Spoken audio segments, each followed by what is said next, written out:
여러분, 신앙, 믿음, 이 신앙생활, 믿음 생활이라는 것에 있어서 가장 중요한 내용이 뭘까요? 혹시 여러분 이런 생각을 해보셨습니까? 저는 신앙생활 한다, 믿음 생활 한다라고 할 때에 가장 중요한 근본적인 내용은 하나님의 살아계심을 믿습니다라는 이것이 있어야 된다고 생각합니다. 여러분 그렇지 않습니까? 하나님의 살아계심을 믿는 믿음에서부터 모든 신앙이 시작이 되지요. 하나님의 살아계심을 믿는다라고 하는 것이 사실 우리 신앙생활하는 성도들에게 가장 기본이 되는 믿음의 근거입니다. 믿음의 내용입니다. 믿는다고 하는데 하나님의 살아계심을 믿지 못하겠다? 그건 믿음이 아니죠. 우리 기독교 신앙에 있어서 가장 중요한 것은 하나님의 살아계심을 믿습니다. 하나님을 믿습니다. 여기서부터 신앙이 시작되는 거죠. 다른 말로 표현한다면 하나님의 살아계심을 믿습니다라는 것은 하나님께서 나를 다스리고 계시고 온 우주 만물을 통치하고 계십니다라는 것을 믿는 것과 같습니다. 하나님의 창조하심을 믿습니다라는 말과 같습니다. 그러니 하나님을 믿습니다라는 말에는 하나님의 창조하심과 하나님의 다스리심, 통치하심, 그리고 하나님께서 섭리해 가심까지도 다 믿는 것을 가리켜서 하나님의 살아계심을 믿습니다라고 우리는 고백하게 되는 거죠.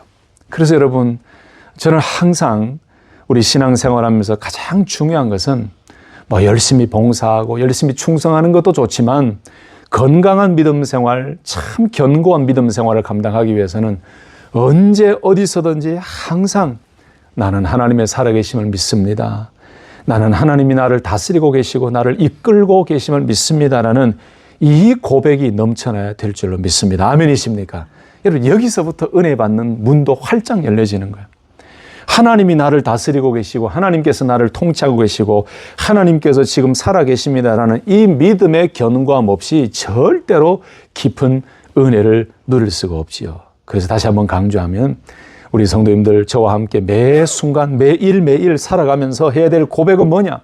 일어나서도 고백해야 되고 걸어가면서도 고백해야 되고 운전하면서도 고백해야 되고 밥을 먹으면서도 일을 하면서도 집에 있을 때나 우리 자녀들은 공부를 할 때나 직장생활을 할 때나 매 순간순간마다 해야 될 고백은 나는 하나님의 살아계심을 믿습니다라는 그 고백이죠. 우리 성도님들의 입술 속에서 나는 하나님의 살아계심을 믿습니다라는 고백이 마르지 아니하고 날마다 이 고백으로 승리하시기를 다시 한 번 더 예수님의 이름으로 축복합니다.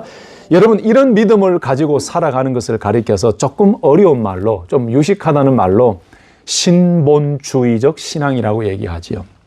신본주의적 신앙이라는 것은 모든 삶에서 하나님의 살아계심을 믿고 하나님 중심으로 살아가는 삶을 신본주의적 신앙, 삶이라고 이야기합니다. 그런데 반대의 단어가 있습니다. 인본주의적 삶이라고 그래요. 여러분 인본주의적이라는 것은 하나님의 살아계심, 하나님 중심으로 살아가는 것이 아닌 정말 자기, 인간 중심으로 살아가는 거예요. 모든 일의 결정과 모든 삶을 인간이 할 수 있다고 생각하고 자기가 계획한 대로 다 된다고 생각하고 자기 자신을 믿고 사람 자신을 믿고 사람을 믿고 살아가는 삶을 인본주의적 삶이라 그래요. 여러분 현대의 삶이 더 인본주의적인 삶이 짙어지고 있습니다. 하나님 없어도 살아갈 것 같은 세상, 편한 세상이 되다 보니 하나님에 대한 복음, 예수님에 대한 복음을 전해도 옛날같이 그렇게 받아들이지가 않아요. 그래서 인본주의적인 시대에 살아가고 있는 우리 성도들에게 더 필요한 것이 있다면 더 진하고 더 확실하고 더 견고하게 이런 시대일수록 신본주의적 신앙을 가지고 살아갈 때 그 신앙인은 믿음으로 승리하게 될 것입니다. 여러분 확신하시길 바랍니다.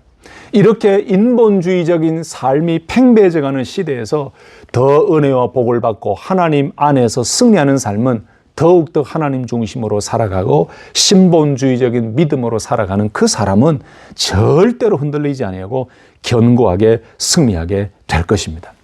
그런 의미에서 오늘 우리가 읽었던 이 시편 127편의 말씀은 정말 솔로몬이 얼마나 하나님 중심의 신앙의 삶을 살았는지를 잘 보여주는 아주 집약된 말씀이라고 할 수가 있겠지요.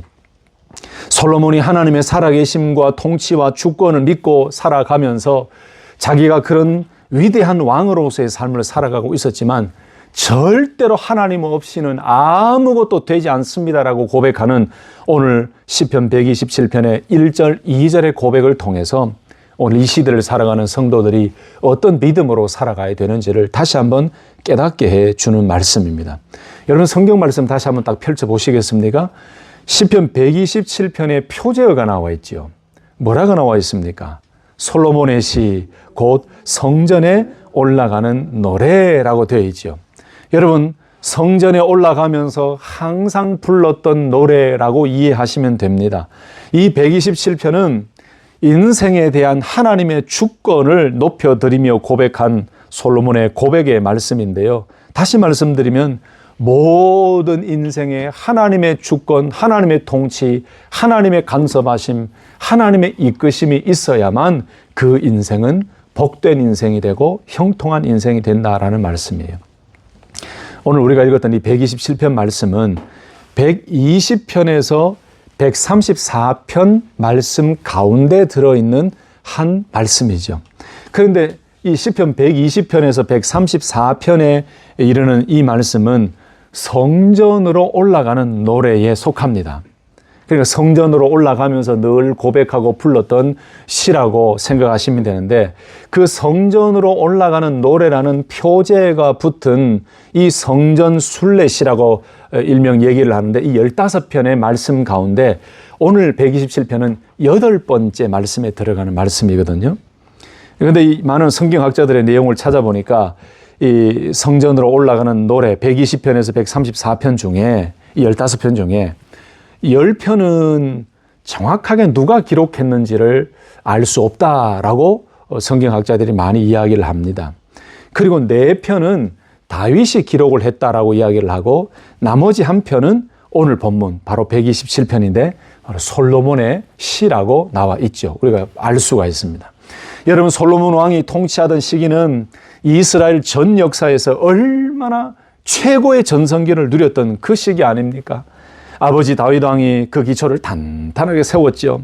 그 위에 영토도 확장되고 더 확장되고 여러 나라들로부터 조공을 받으면서 그 큰 부흥과 큰 확장이 있는 것뿐만 아니고 그 누구도 받지 못했던 이 지혜롭고 총명한 마음까지 선물로 받아서 이 솔로몬 왕은 정말 그 통치하던 그 시기는 이스라엘 최고의 전성기였다라고 이야기할 정도로 어마어마한 부와 귀와 명예를 누렸던 아주 형통한 시기였죠.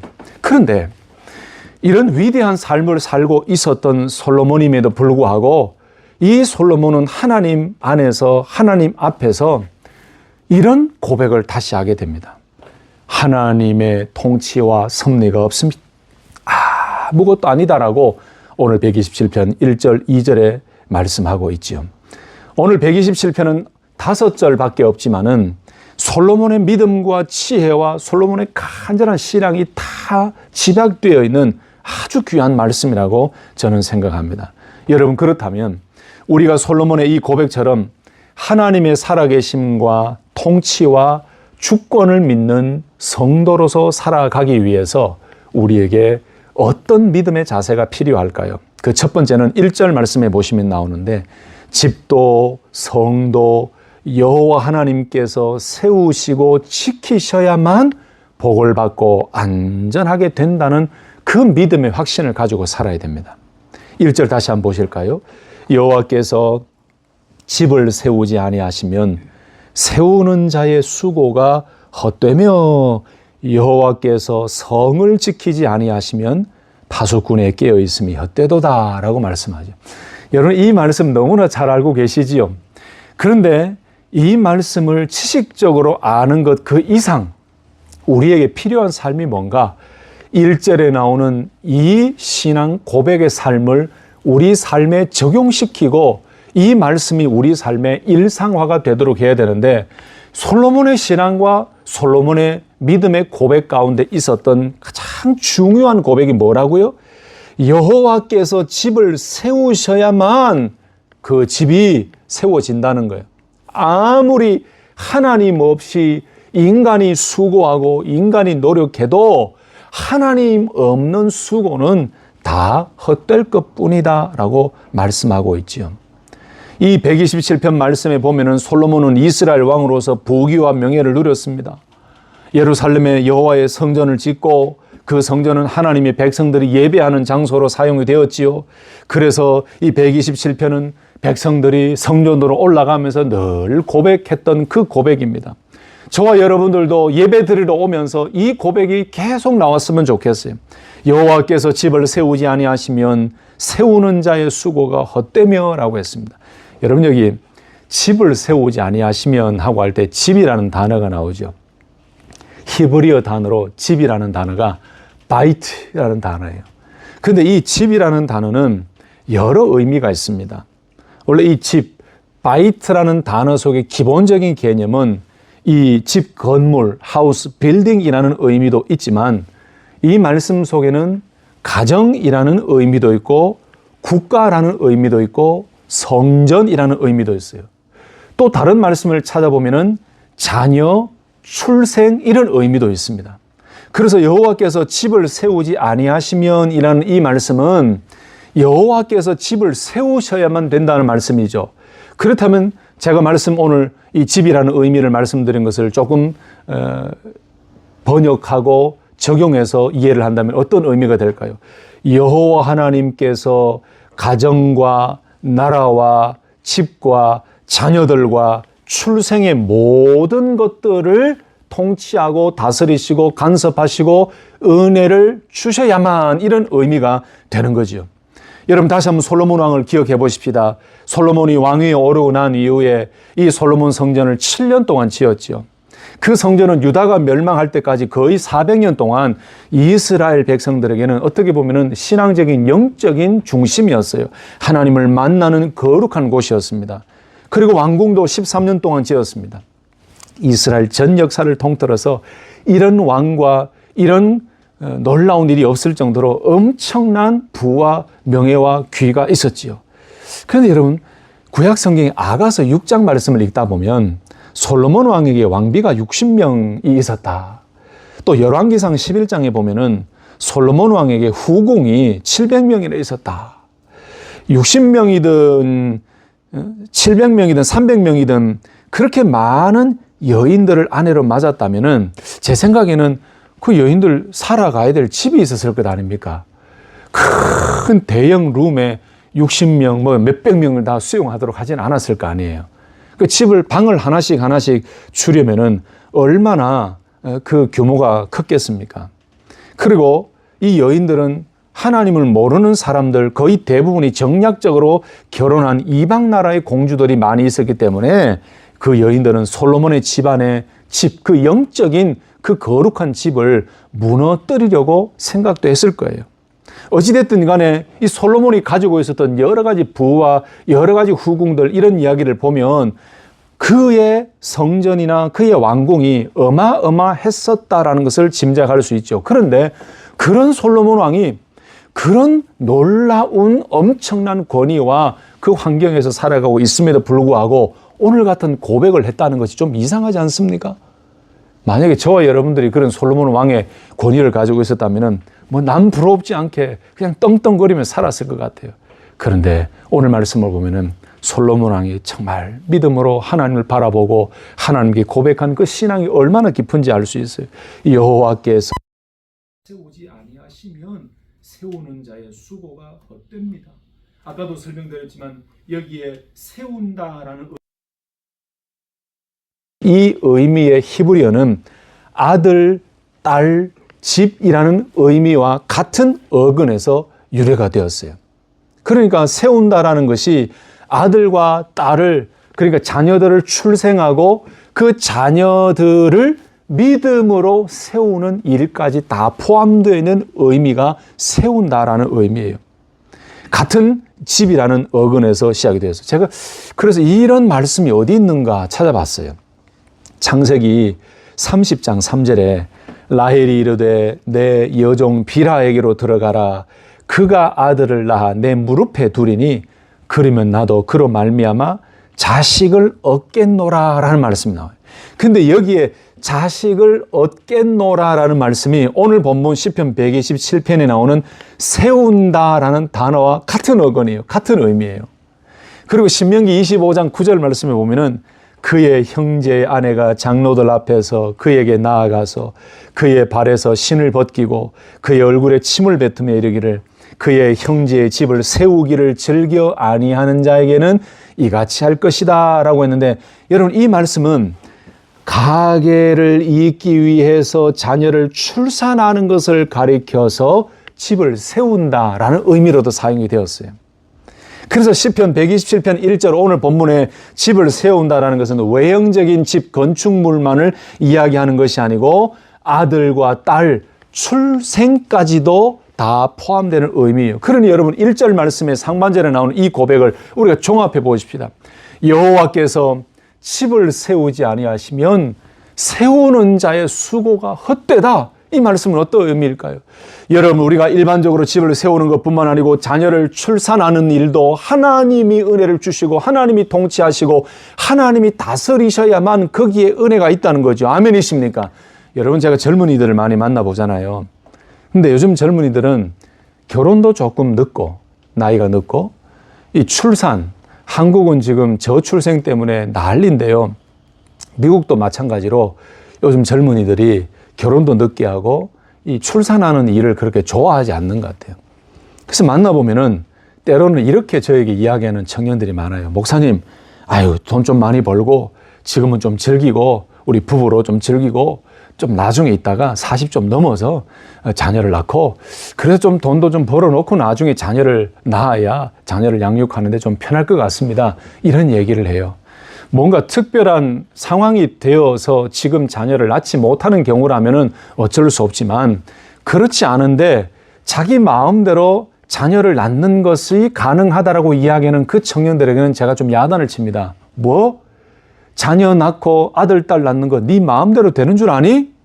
하나님이 은혜를 주셔야 하나님께서 새 생명의 은혜와 복을 주셔야 자녀를 낳는 거야. 너 지금 젊어서 그걸 모르는데 그걸 알아야 돼. 하나님께 기도하면서 자녀를 낳으면 자녀를 출생한 이후에도 하나님이 다 책임져 주셔. 그리고 기도하면서 나아가면 하나님께서 은혜를 주시고 시마다 때마다 복을 주시니까 너 그 생각 버려라. 네 생각대로 네 계획대로 안 된다. 그래서 제 주변의 젊은이들 가운데 결혼하고 바로 자녀를 갖지 않고 늦게 즐길 것 즐기고 편하게 살고, 여러분 그렇게 한다고 해서 돈을 뭐 수십만 불 모아놓은 것도 아니에요. 똑같아. 그래 놓고 지금 이제 자녀를 가지려고 하니까 잘 안 돼요. 자연 출생이 안 돼요. 그래서 여러 가지 인공 수정을 한다는 이런 방법을 하는데 이것도 1차도 실패하고 2차도 실패하고 그래서 성공해서 자녀를 낳는, 그래서 그 청년들의 고백은 목사님 말씀이 맞습니다. 진짜 하나님 은혜를 주셔야만 자녀를 낳는 것을 깨닫게 됩니다.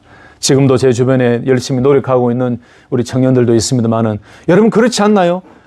우리 가정에 자녀들이 있다는 것은 하나님의 복입니다. 3절, 4절, 5절 오늘 본문 말씀 읽진 않았습니다. 그 뒤에 보면은 자녀들이 있는 것을 화살이라는 것, 전통이라는 것을 이야기하면서 복이라 그랬잖아요.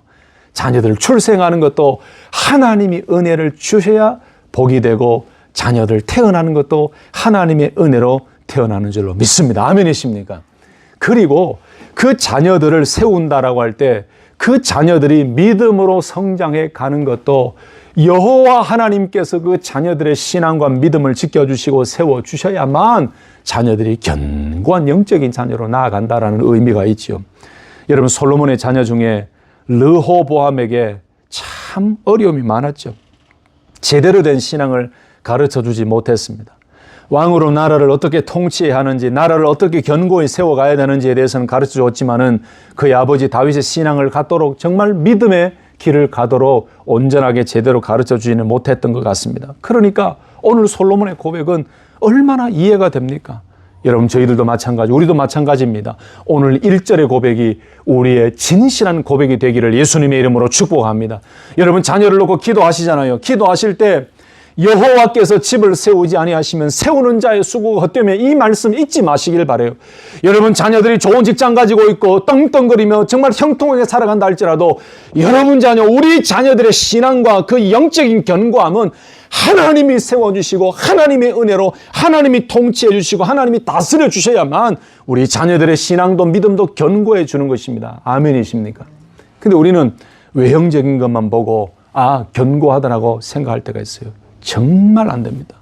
저도 늘 자녀들을 위해 기도하면서 정말 하나님 앞에 부르짖는 것이 그거예요.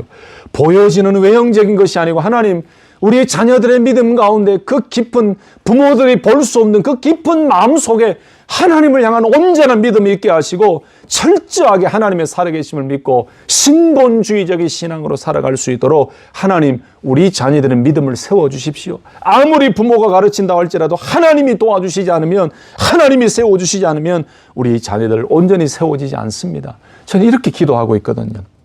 오늘 솔로몬의 고백과 기도가 우리의 기도와 고백이 되어야 되지 않겠습니까? 다시 한 번 더요. 하나님이 집을 세우지 않으시면 그 세우는 자의 수고가 헛되다라는 이 고백을 다시 한번 우리 마음속에 깊이 새겼으면 좋겠습니다. 그러니까 보세요. 크게는 솔로몬이 다스리고 있던 그 나라도, 그 왕궁도, 그 많은 사람도, 심지어 솔로몬의 자녀들까지도 하나님께서 세우셔야만 됩니다. 하나님께서 우리 나라를 지키시고 우리 가정을 지키시고 국가를 지키시고 백성을 지키시고 자녀들을 지키셔야만 하나님 됩니다. 그러므로 솔로몬은 이 믿음이 있었던 거예요. 경제력으로도, 솔로몬의 그 왕이라는 권력으로도 온전히 세울 수가 없다. 솔로몬의 권위와 솔로몬의 그 경제력과 그 모든 찬란한 것으로도 나라를, 국가를, 가정을, 자녀들을 온전히 세울 수가 없다. 그렇기 때문에 하나님, 여호와께서 집을 세우셔야만 됩니다. 그렇지 않으면 세우는 자의 수고가 헛됩니다. 라는 이 고백을 하게 된 것이죠. 다시 한번 우리 성도님들 축복합니다. 우리 성도님들의 가정에 이 1절의 고백처럼 여호와께서 집을 세우셔서 날마다 하나님께서 통치하시고 다스리시고 섭리하시는 그 놀라운 은혜 가운데 여러분 개인뿐만 아니고 가정과 집과 우리 자녀들과 자녀들의 앞길과 출생과 모든 신앙의 이 성까지 하나님께서 책임져 주시고 견고하게 세워주시기를 예수님의 이름으로 축복합니다. 할렐루야. 또 한 가지를 보십시오. 1절 하반절에 보면은 여호와께서 성을 지키지 아니하시면 파수꾼에 깨어있음이 헛되도다. 여러분, 이 말씀은 너무 쉽게 이해되지요. 아무리 파수꾼을 세워서 성을 지키도록 파수꾼이 깨어 있는다 할지라도 그 견고한 성을 지켜주시는 분은 하나님이시다. 하나님이 지켜주시고 하나님께서 보호해 주셔야만 그 성도 안전할 수 있다라는 말이죠. 이 파수꾼으로 번역된 단어는 과수원지기로도 번역할 수 있고 밤새도록 양떼를 지키는 목자라고도 번역할 수가 있어요. 이 솔로몬의 1절의 고백 속에는 집이나 가정이나 자녀들이나 출생 그뿐만 아니고 나라, 그 성전, 그 국가까지도 하나님께서 지켜주셔야만 안전할 수 있다는 신앙의 고백을 하고 있습니다. 여러분, 우리 이렇게 살았으면 좋겠어요. 신앙생활 오래 하면 할수록 이 고백이 더 깊어져야 된다고 저는 생각해요. 하나님께서 세우시지 않으시면, 하나님 우리 가정을 하나님 붙잡아 주시지 않으시면, 하나님 우리 가정을, 우리 자녀들의 앞길과 모든 생명까지도 그 신앙까지도 하나님께서 세우지 않으시면, 지켜주시지 않으시면 아무것도 할 수 없습니다. 하나님 도와주시옵소서. 우리 가정을, 우리 자녀들을, 우리 집을 세워주시옵소서라는 이 고백이 우리의 고백, 더 깊은 고백이 되어지기를 간절히 소망합니다. 참 중요한 믿음의 고백이죠. 또 한 가지를 보실까요? 하나님의 살아계심과 통치와 주권을 믿는 성도로 살아간다는 것은 어떤 삶을 살아야 된다는 의미일까요? 2절 말씀에 나옵니다. 2절 말씀. 하나님 없는 수고는 헛될 뿐이고 여호와께서 사랑하시는 자에게는 잠을 주신다, 평안함을 주신다는 것을 믿는 믿음이 있어야 돼요. 2절 말씀 다시 한번 보실까요? 너희가 일찍이 일어나고 늦게 누우며 수고의 떡을 먹음이 헛되도다. 그러므로 여호와께서 그의 사랑하시는 자에게는 잠을 주시는도다 라고 말씀해요. 여러분, 2절 말씀은 오해하시면 안 됩니다. 일도 하지 말고 아무것도 하지 말고 가만히 앉아서 여호와께서 우리 집을 세우시면 됩니다 라고 하고 아무 일도 하지 않고 게으르게 살라는 말씀이 아니죠. 우리는 하나님의 은혜와 복을 알고 앞으로도 하나님의 복을 누릴 것을 알고 믿음으로 살아갑니다. 그러나 이 땅에서 살아갈 때에 각자의 상황에 맞게 주어진 일을 하며 열심히 살아야 돼요. 직장 생활하는 성도들은 직장 생활하면서 열심히 살며 기도해야 되고, 비즈니스를 경영하는 분은 열심히 믿음으로 비즈니스를 경영하며 하나님의 은혜를 또 소망해야 되지요. 2절의 말씀은 가만히 아무것도 하지 말아라, 아주 그냥 앉아서 놀고 먹으면서 하나님께서 집을 세워주십시오라고 이야기하라는 그런 의미가 아니죠. 2절 말씀은 이런 의미입니다. 그와는 다른 의미예요. 하나님 없는 하나님의 주권과 통치와 다스리심을 믿지 아니하고 자기가 할 수 있다라고 생각하며 집도 자기가 세울 수 있고 자녀들의 신앙과 자녀들의 앞길과 출생까지도 그 국가와 그 성과 모든 것을 자기가 할 수 있다라고 생각해서 열심히 노력합니다. 파수꾼을 세워서 잠을 자지 아니하고 성을 지키게 합니다. 그리고 그 가정을 지키고 더 잘 살고 또 복된 삶을 살기 위해 얼마나 열심히 수고합니까? 일찍 일어납니다. 현대판으로 이야기하면 어떻게 될까요? 새벽에 일어나서 일터에 갑니다. 잠을 자지도 못하고 새벽부터 일을 시작해서 밤늦게 집에 들어옵니다. 이렇게 열심히 수고하고 열심히 노력해도 하나님의 도우심과 통치와 다스리심과 하나님의 세우심이 없다면 그 수고로움이 다 헛되다, 이 의미예요. 이 속에 솔로몬의 신앙이 있는 거예요. 아하, 하나님의 살아계심과 온전히 하나님이 인도해 주셔야만 된다는 사실을 믿는 믿음. 다시 한번 2절 보실까요? 너희가 일찍이 일어나고 늦게 누우며 수고의 떡을 먹음이 헛되도다. 여러분, 현대도 얼마나 바쁩니까? 저도 바쁘게 삽니다만은 전도하는 분들을 만나보면은 주일날 일을 해서 예배당에 못 나오는 분도 있죠. 예배 자리에 못 나오는 분들도 많지요. 참 요즘 시대는 너무 바빠요. 특히 이민 생활을 하고 있는 이 미국의 삶은 혼자 벌어서 렌트비를 감당하고 보험료를 감당하고 여러 가지 내는 것이 쉽지 않아요. 정말 한 달에 수입이 비즈니스를 해서 몇십만 불씩 벌고 몇만 불씩 벌고 이렇게 하면은 좀 낫겠지만은 거의 대부분의 사람은 1년간 샐러리로 몇만 불 모으는 거 쉽지 않아요. 몇만 불이 뭐예요? 만 불, 2만 불 모으는 것도 쉽지 않아요. 그러니 부부가 얼마나 열심히 일을 합니까? 얼마나 새벽부터 일어나서 열심히 일을 하고 쉬지도 못하고 1년, 2년, 3년, 4년, 5년, 10년 일을 하고 나면 다 육신의 병을 가지고 그 직장에서 은퇴를 합니다. 정말 이민 생활이 쉽지 않지요. 그 말씀과 연결해 보면 이해가 쉬울 것 같아요. 하나님께서 세우지 아니하시고 하나님께서 은혜를 주시지 않으면 우리의 수고는 그렇게 끝나버리는 거예요. 그런데 보십시오. 그렇게 살면서 우리 사람들이 가지는 마음이 어떤 마음이에요? 늘 불안함이 있어요. 열심히 일을 하고 또 2주마다 또는 매주마다 페이를 받고 한 달마다 페이를 받고 월급을 받고 하면서 살아가도 늘 마음속에 불안함이 있고 부족함이 있고 걱정이 있지요. 그러니까 열심히 일을 하면 열심히 많은 돈을 벌어서 마음이라도 좀 평안해야 되는데 현대인들은 그렇지 않는 것 같아요. 오히려 이 시대가 발전해 가면 발전해 갈수록 마음의 병이 생기는 사람들이 많지요. 정신적으로 병이 생기는 분이 많지요. 그런데 2절 말씀 보십시오. 이렇게 일찍 일어나고 늦게 누우며 수고의 떡을 먹으며 헛되도다라고 말씀하고 난 이후에 그러므로 여호와께서 그의 사랑하시는 자에게는 잠을 주시는도다 그랬습니다. 여러분, 이 잠을 주시는도다라는 이 말씀은 참 이해하기가 어렵고 해석이 어려운 본문이기도 합니다. 그 내용이기도 합니다만은 저는 이렇게 쉽게 여러분들에게 설명드리고 싶어요. 잠을 주시는도다라는 이 말씀은 그야말로 수면, 잠을 의미하는 의미가 이 단어 속에 들어가 있어요. 이 잠이라는 것은 모든 피곤한 몸을 쉬게 만드는 시간이지요.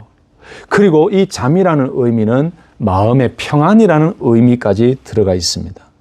그러니 이 잠을 주신다라고 할 때 이 주신다는 우리에게 이렇게 하나님의 통치와 하나님의 섭리를 믿으며 하나님께서 세워주시기를 간절히 바라고 하나님이 지켜주시길 바라는 믿음으로 살아갈 때에 그때에는 세상 사람들, 하나님 믿지 않는 사람들처럼 마음에 불안함이 있는 것이 아니고 상황은 지금은 어렵게 보이고 변치 않지만은 하나님께서는 그 믿음의 한 사람에게 잠을 주신다, 평안함을 주신다, 주신다라고 할 때 우리 마음속에 두다라는 의미가 있어요.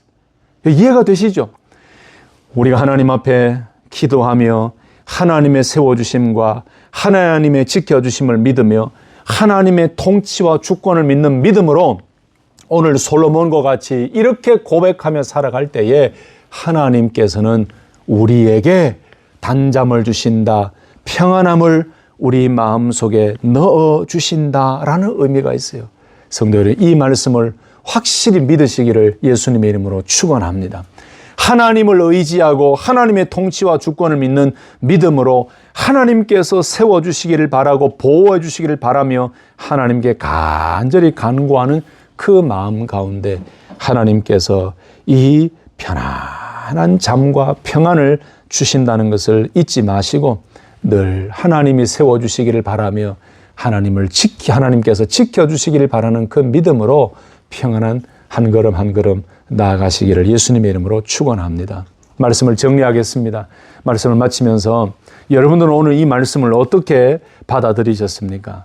이 말씀이 어떻게 여러분의 삶에 적용이 되게 했으면 좋겠습니까? 그 말씀 그대로지요. 지금까지도 우리 가정이, 우리 자녀들이, 우리 개인이 잘 살아왔지만 그 모든 것들은 하나님의 통치와 하나님의 주권과 다스림 속에서 이루어진 것이고 앞으로도 우리 자신뿐만 아니고 우리 가정뿐만 아니고 우리 자녀들의 신앙과 그들의 삶까지도 우리의 이 교회와 우리의 공동체까지도 여러분 이 말씀을 또 이렇게 해석할 수 있지 않겠습니까? 아무리 미국과 한국 이 나라가 정치인들이 자기의 머리로 자기의 생각으로 나라를 뭔가 좀 해보겠다, 잘 살아가는 나라로 만들어 보겠다라고 노력을 하죠. 그 노력은 좋습니다. 그런데 여러분 우리 신앙인이 생각해야 될 것은 그 위에 무엇이 있어야 되겠습니까? 어떤 우리의 기도가 있어야 되겠습니까? 하나님 이 나라를 세워주시지 않으면 이 성을, 이 나라를, 이 국가를 지켜주시지 않으면 하나님 이 나라 안전하지 못합니다. 하나님 지켜주셔야 됩니다. 그래서 우리가 미국과 한국을 위해 기도할 때에 하나님 지켜주십시오. 하나님 새롭게 세워주십시오. 하나님 보호해 주십시오라고 기도하지 않습니까? 바로 그 고백이 있어야 하나님의 은혜를 받는 거룩한 나라, 거룩한 삶이 될 줄로 저는 확신합니다. 여러분들도 아멘이십니까? 아무리 노력해봐야 그 가정 제대로 세워지지 않아요. 그 나라 세워지지 않아요. 하나님께서 세우시고 하나님께서 지켜주셔야만 됩니다. 아멘이시죠? 우리 좌우에 있는 분들이 이렇게 하면 축복하면서 좀 격려했으면 좋겠는데 하나님이 세우시면 됩니다. 이렇게 한번 합시다. 하나님이 세우시면 됩니다. 아멘이십니까? 진짜입니까? 또 한 가지 더 축복합시다. 이 본문 말씀 나오는데 하나님이 지키시면 됩니다. 시작. 하나님이 지키시면 됩니다. 그러면 저와 여러분들이 해야 될 일이 뭡니까? 더 이 고백으로 하나님 세워주십시오. 지켜주십시오. 자녀들도, 나라도, 가정도, 우리의 건강도, 우리의 믿음도, 우리의 신앙도 하나님 붙잡아 주십시오. 세워 주십시오. 이 고백으로 나아갈 때에 하나님께서 우리에게 평안함을 주시고 은혜를 주실 줄로 믿습니다.